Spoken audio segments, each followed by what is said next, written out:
হঠাৎ করেই সারা দেশে বেড়েছে হামের প্রকোপ। আকস্মিক এই রোগের প্রাদুর্ভাবে সবচেয়ে বেশি আক্রান্ত হচ্ছে শিশুরা।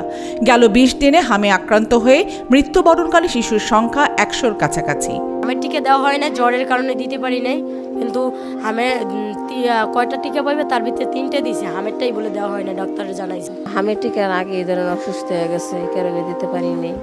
হামে আক্রান্ত রোগীদের চিকিৎসা দিতে অনেকটা হিমশিম খাচ্ছে হাসপাতালগুলো। রোগীর সংখ্যা প্রতিনিয়ত বেড়ে যাওয়ায় হাসপাতালগুলোতে বেড সংকুলানো হচ্ছে না।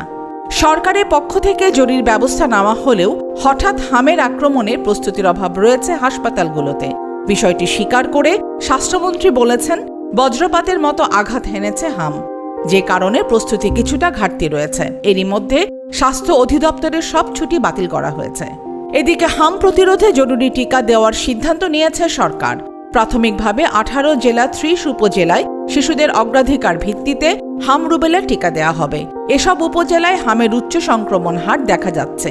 সেক্ষেত্রে সবার উপরে রয়েছে বরগুনা সদর উপজেলা। আগামীকাল রোববার এই জরুরি টিকাদান কর্মসূচি শুরু হওয়ার কথা। আমাদের যে এই ঊর্ধ্বতন মহল যারা, তাদের চিন্তা ভাবনা করা উচিত, প্রয়োজনে তারা মায়ের ইমিউনিটিটা চেক করতে পারে, যে গর্ভাবস্থায় যে ইমিউনিটিটা পায় বাচ্চা, সেটা কি আসলে ঠিকমতো পাচ্ছে নাকি না মারও ইমিউনিটির সমস্যা আছে, নাহলে এত অল্প বয়সে কেন হচ্ছে। সরকারি সূত্র জানিয়েছে, জরুরি টিকাদান কর্মসূচির আওতায় এসব উপজেলার 6 মাস বয়স থেকে 5 বছর বয়সী 12,03,267টি শিশুকে টিকা দেওয়ার লক্ষ্যমাত্রা ঠিক করা হয়েছে। ফারহান আহমেদ, আয়না টেলিভিশন, ঢাকা।